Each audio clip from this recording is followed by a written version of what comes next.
Hi, I'm Adam Parrish. Welcome to the first episode of the Leveling Up podcast. So, I'm spending the year trying to figure out what it takes to get to the next level of bridge. And I'm doing this specifically for myself, trying to get from the expert level to the world class player. But I'm also interested for my students who are, mostly at the intermediate level. What is really involved in getting yourself to that next step? So, I'm going to be interviewing a wide range of people to see what I can learn. I'm going to talk to a lot of top players about how they got where they are, what they do to improve their own game. I'm going to talk to intermediate and advanced players about what they're doing to get better. And I'm going to be talking to experts in all sorts of areas on learning, performance, things that might help us at the table. So, my first guest is Brian Platnick. Brian is a world class player. He won the Rosenblum World Championship years ago. He won the Risinger this year. He is one of the creators and administrators of the EDGAR system that looks for online cheating. And he's just a really thoughtful guy who was one of the people when I reached out to the expert community about this project who really took it to heart and was really engaged and had a lot of interesting things to say and thought-provoking things. And so I wanted to talk with him and have him be the first guest here because I'm really interested in his thoughts on the game and how we get better. So, Brian, thanks for being here. Thanks for having me. What do you think contributed to your progression from expert level to world-class player? Growing up in West Virginia, there weren't a lot of top players that, like a lot of younger players, they kind of, meet some, expert players who kind of take a liking to them, who take them under their wing, who help them and whatever. Certainly there's a little bit of that, but not a lot. There's really not a lot of good players. But so a lot of my learning early on was just kind of picking things up on my own. Like not someone sitting me down and telling me, don't, this convention is stupid. You need to play this. You need this carding agreement is better. It was just kind of, picking up a few tips here and there and trying to work a lot of things out on my own. So it was, but then getting from expert to world class. So that's a tough question. So how do you view yourself right now? If someone asked you, Adam Parrish, where is he in the bit bridge spectrum, how would you answer? I mean, I would say expert, but not world class. So anyway, I mentioned before you started that I was going to do things a little different. I'm going to ask you some questions also. Shoot, I like that. So how do you define expert? That's a good question. I mean, I heard someone say an expert is someone who's made all the mistakes there are to make and has learned from that. So, yeah, I mean, I think an expert is someone who has a deep knowledge of the game, has a lot of experience. And I don't exactly know what that differentiating line between expert and world class is. I mean, certainly there's some technical bridge skill, there's a lot of experience and judgment, and there's some concentration and at the table differences. Yeah, that's my answer. But it's hard to define what's, yeah, it's kind of like, I don't know what it is, but I know it when I see it, kind of thing. Yeah. But so going with what you said, so I'm sure you know people who understand lots of different bidding theory, defensive carding, et cetera, but when they're actually playing, they just seem to make too many mistakes, and the results are not nearly as good as what you would expect from when you're talking to them, in the bar after the game. And not somebody who's like talking bullshit or anything, but somebody who really understands the game, but the performance does not seem to bear that out. Yes. So, I mean, being an expert in one sense sort of understanding things and making all the mistakes. But then you also have to bring your knowledge to bear when you're at the table. Absolutely. And you That's get the result. certainly part of what holds me back is what I can do in my mind and after the game doesn't always translate to what's happening at the table. And that's one of the things I'm trying to figure out is why that is, how much of it is bridge skill and how much of it is concentration, some other X factor I haven't figured out yet. So okay, this is back up. The definition of expert. When I before you become an expert, you are a quote unquote good player. So he's a good player. He's a good player. So I have a definition of a good player.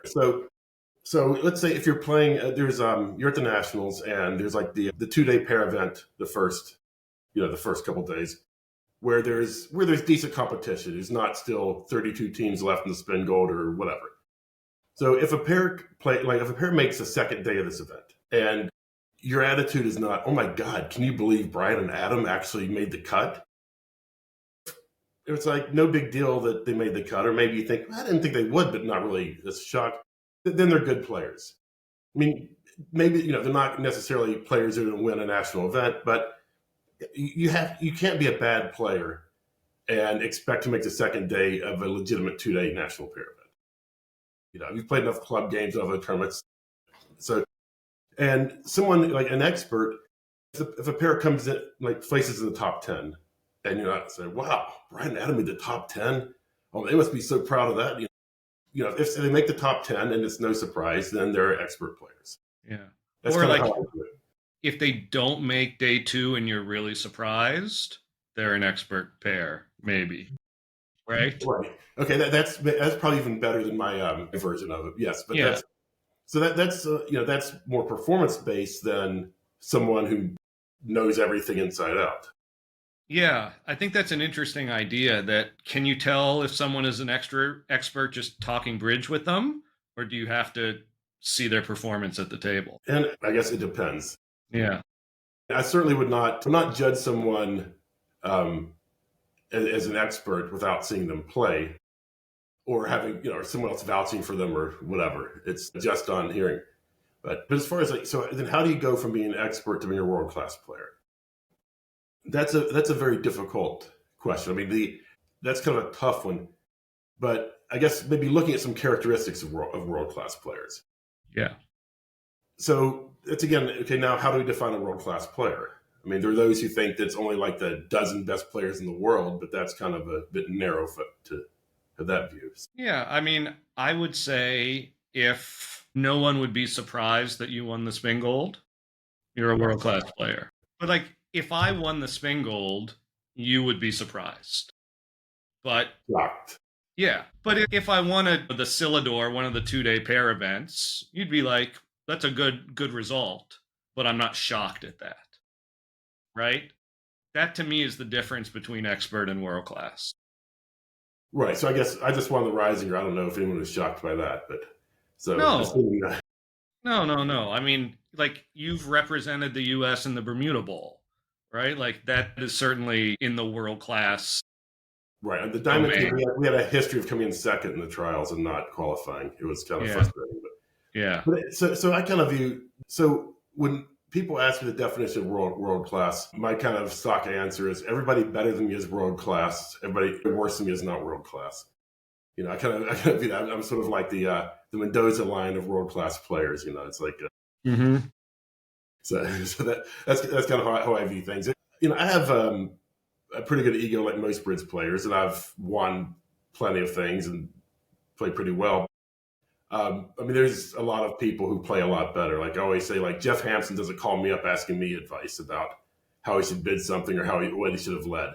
I mean, maybe a hand here and there just out of curiosity, but he's not calling me up at soliciting my opinion because he thinks I can help. That'll help him. I mean, it doesn't mean that sometimes he doesn't listen to me about something or agree that I was right about something and he was wrong once in a while, but that's not it. So that's kind of how I view things. There are a lot of players who are just really, really good players. So what separates, like, the top, like the sort of the upper echelon world class players? One of the things I think is like someone like Eric Rodwell is it seems like he just never takes a hand off. Every hand he's playing, every hand he is just focused on and completely into and trying his best. He doesn't get lazy. Never seems to get lazy in any hand. And he's a great player for a lot of reasons, but that's one thing that separates him from a lot of other players. Do you think that's something that is innate or something that one can work on and develop? That's a good question. That I'm not sure about. That's one thing. I sometimes have to battle with as I'm playing, kind of losing focus or letting my mind wander, then not getting myself back into the game. So, reminding myself, focus on this hand, play this hand, and so I mean, most things people can learn. Yeah. Or things like that. I would think. I mean, not everybody can be a great bridge player, but those that could be a great bridge player, I think the concentration skills you can probably develop if you really put an effort in. Are there things that you have done away from the table to work on that skill yourself? Actually, yes. I mean, not nearly enough, but like once when I remember one time I played kind of poorly in a match. John Diamond is not a fast player, and we were playing against someone who was even slower. And I kept rushing myself and getting worried about the fact that we were, under time pressure. And there's things like that. Like for the Rodwells, I just don't worry about it.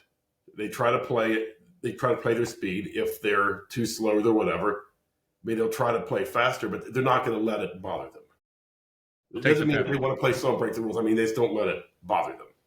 They try. And I was letting it bother me and affect my play. And I realized, and I said, okay, I'm not going to worry about this. I'm going to sit down and play. If things, if my opponent's this or they're playing slowly or whatever, I'll try to, I'm not going to speed myself up because they're wasting time or my partner's wasting, if maybe we get a penalty for slow play sometime, if it's my partner, but I got to use my time. I have to think, I have to still try to play my best and not let anything else bother me. So that's the kind of thing, is like recognizing when there's something that you're letting affect your performance and then trying to address it.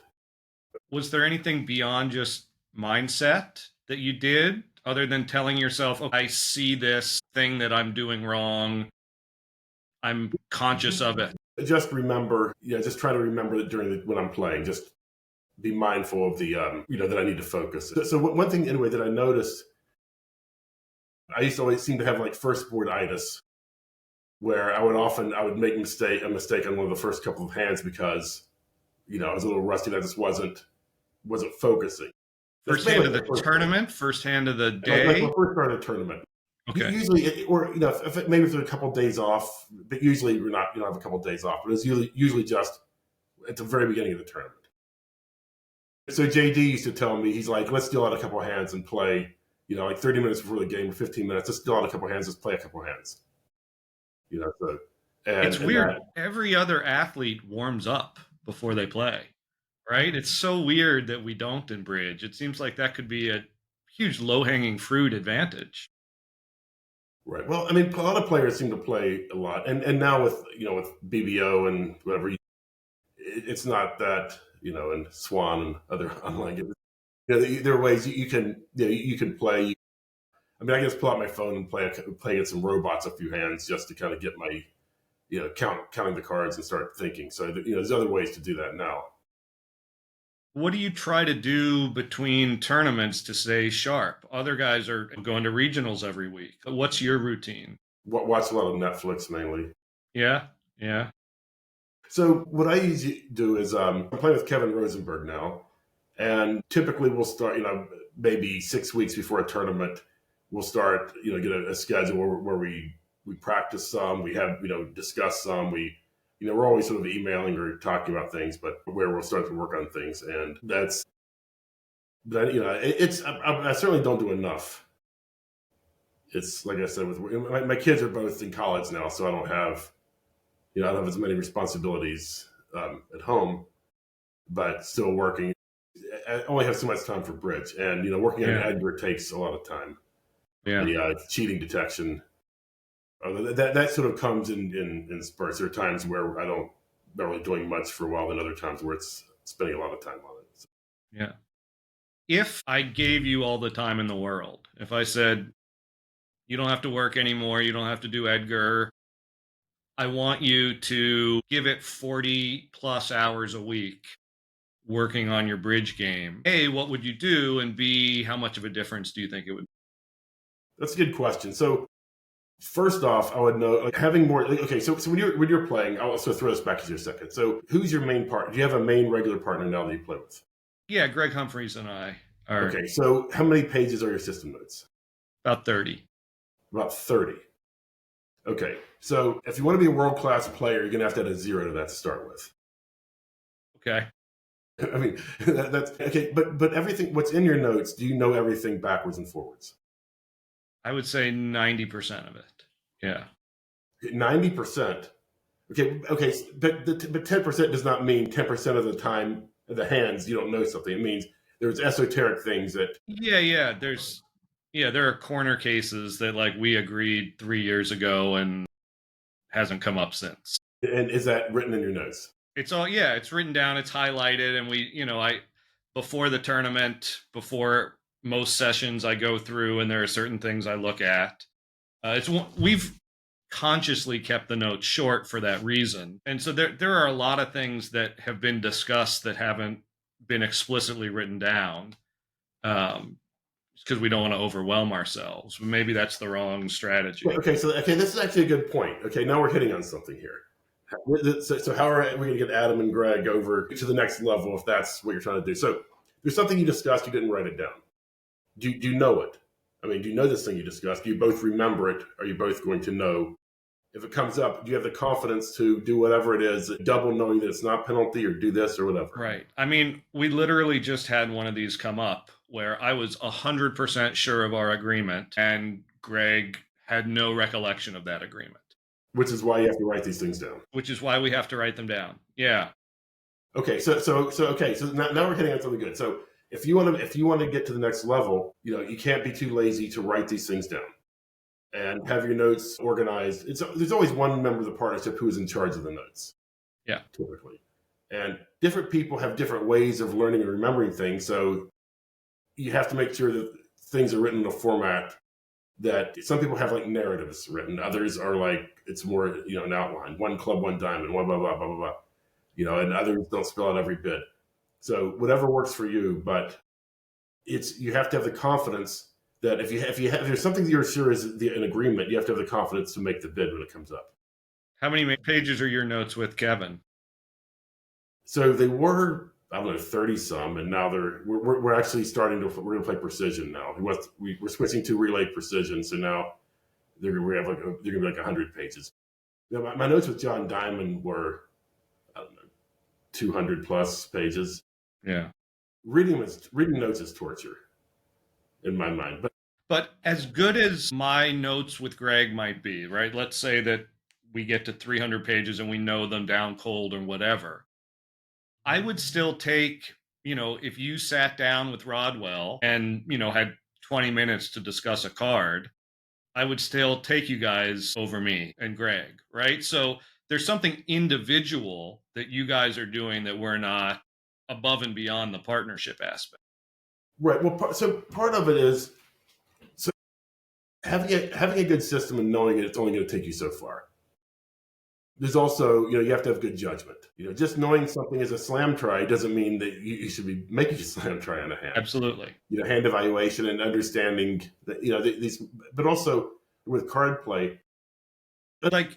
Greg and I are a partnership. We have a lot of agreements. We spend a lot of time on this. But if he entered an event with you and you guys had an hour to go over a card, I would think the two of you would be favorites over me and him. So, why are you so much better at bridge than I am? And it's not about your agreements with Greg. It's about your technical expertise, your evaluation, and your mindset at the table. Is there something beyond those three things? I think so. No, you've hit on it pretty well. So that's going. I guess depends like how far you want to go. So I'm thinking if you want to be like truly world class, you have to have everything. You have to have a good bidding system. So let's switch this around a bit. So let's take so we have like Mextroth and Rodwell and Levin and Weinstein, like all sort of in their prime. Now we have a second team where we have the same four players from an alternate universe, yet switching partnerships. And with an hour to work on it, et cetera. Now, if you take the switch partnership version against, you and Greg or whatever, you're still going to get your asses kicked. However, if they're playing against each other, the established partnership pair is going to have a huge advantage. And it doesn't mean that they will necessarily win every single time they play the team, but that's a big advantage. I feel like at the world class level, that's where that partnership thing is enough of an edge to tilt Levin and Weinstein over you and Kevin, because they've been playing together for 20 years. Right? But they also not just having 300 pages of notes. It's also understanding how your partner approaches the game. Yes, the kind of things they do, their tendencies, what their preempts look like, when they et cetera, et cetera. I mean that's a lot of it also. Right. But I'm more interested in what differentiates me from you individually, or you from Mextroth individually, right? I mean mostly it's card play is what I think is what really distinguishes as players get better. Bidding, it used to be players bid so much better than they used to. The whole science of bidding has just gotten so much better. Players are better card players than they used to be also, but it's it's not nearly as advanced as bidding has become, but the difference in card play. If you were going to compare your game to, I don't know who your idols in bridge are, but Mextroth, Rodwell, Hampson, whomever you might say these guys are decidedly better than I am.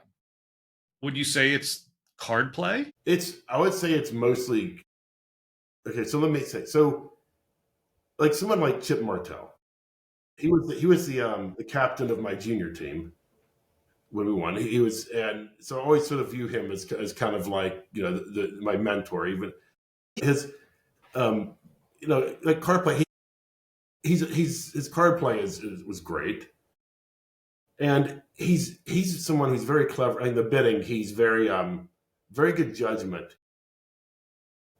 Kind of like he can take a lot of emphasis from what's happening in the auction for what's right, and really make very fine decisions.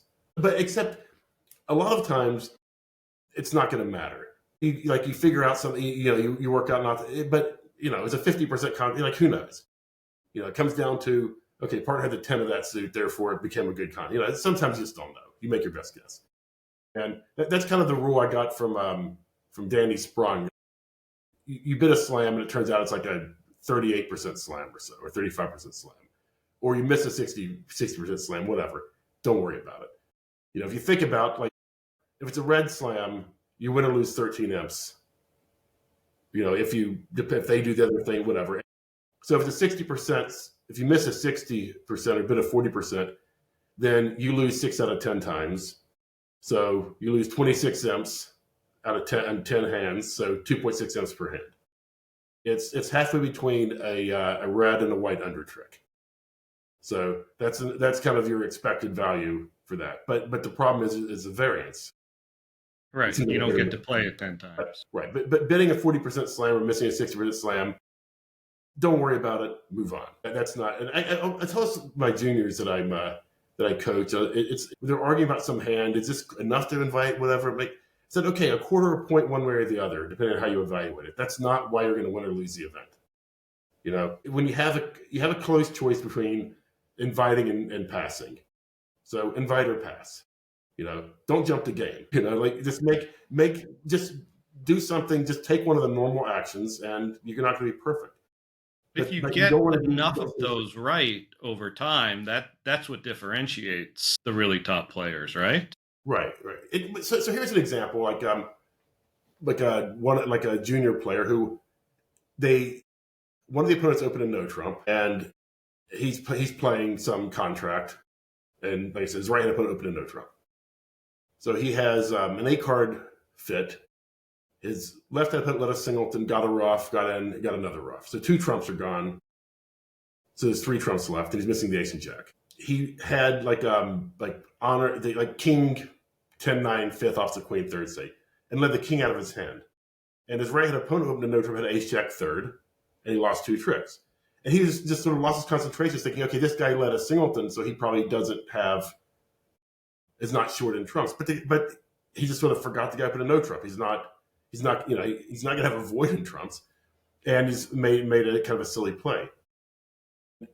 So, I mean, that's a play. You wouldn't make that play. I wouldn't make that play. And this kid normally wouldn't make that play. But the fact is he did. And you don't get to erase that like it didn't happen. You made that mistake. Why? Why did you make that mistake when you know better? Yeah. So we all do that. Where do you think those mistakes come from? Because you and me make not exactly that mistake, but we'll do something a little higher level equivalent. We all, whatever the level, something like, I cannot believe I did that, right? So I guess so. It happens, and I think it's usually from just lack of concentration. Mm-hmm. Right. Let me just quantify it and just make up numbers. But let's say that sort of thing happens to me 2% of the time, and it happens to you 1% of the time, and it happens to Rodwell 0.5% of the time. What's the difference? Why is it happening to me more? Is there anything I can do about it? So that's a tough question to that may not be a bridge player question. Yeah. That's sort of a different thing. But one, I think when you, let's say you make, okay, when Rodwell makes a mistake, a card play mistake, how often do you think, like if you saw the hand, it would have been like, it's obvious to you what the right play was for the right reason. And he just blundered, as opposed to it's kind of complicated, and maybe you could have figured it out, but you would have had to think about it and figure out what was going on. Like when Rodwell makes a mistake, it's not like the Adam Parishes are going to just look at it and say, oh, that was an obvious, like, okay, that was easy. I can't believe he did that. I'm sure it happens once in a while, but very rare. Right. When a mistake is something usually. It's either more complicated, or maybe it's just like a total mind loss or something. I don't know. Right. I mean, we've all had that thing where like they get a ruff and then we forget to count that trump when we're counting trumps, and there's one less trump out there than we thought there was, right? That happens a lot less now than it used to, but I admit it still happens. It creeps in every now and then. Or just, they let a singleton and it happened to be the 9, and I missed the card, and now, I missed the 9. That's another good point. Like the Rodwells don't miss the spot cards. Yeah. I'm bad about that sometimes. I don't always, it's one of these things like you have, you have the 6 of clubs in dummy, and there's only one other club out, and you rough it to your hand, and they follow with a 5, and you're like, right, it was good. Like, come on. So it seems to me there's got to be some way to train yourself on that, right? If you just acknowledge that that's a shortcoming in your game sometimes, and so let's say, okay, we've identified that. That's the first step. And now we're going to put together a training regimen for you to specifically work on that thing. Like, what do you think that would look like? Well, I think one of the things is just like when the cards are played, just say the card in your head. Say it in your head. Card upon the 3, just in your head, just say to yourself 3, to kind of make sure. So that you had to actually look at the card and paid attention, because you can't say the card to yourself if you didn't pay attention and see what it was. And there's also what cards are still out? The 3, is that the high or the low? And that's so one thing I go over with my juniors, and this is not getting from expert to world class. This is as you're moving up. When you're playing, every hand you're playing, like I have them write up, like analyze a hand. And I say, you need to do this in a structured way. What do you know about what you're defending? What are you trying to do in this hand? You're trying to beat the hand. How are you going to beat the hand? What do you know? What does the Declare have? How many high card points has he shown? What distribution? And then keep updating your priors every time something else happens in the hand. How much do you think non-bridge attributes differentiate the very top from the, tippy top from the, very good? So I'm talking about concentration and fitness and whatever else. So I'm sure fitness, eating well, not drinking too much definitely helps. I'm sure. When I go to a tournament, I eat healthier at tournaments than I do otherwise. I drink less alcohol at tournaments than I do. I don't drink a lot. We drink wine here and there, but at tournaments often, sometimes I don't drink until I'm out of the main event. I'll have zero alcohol at a tournament sometimes.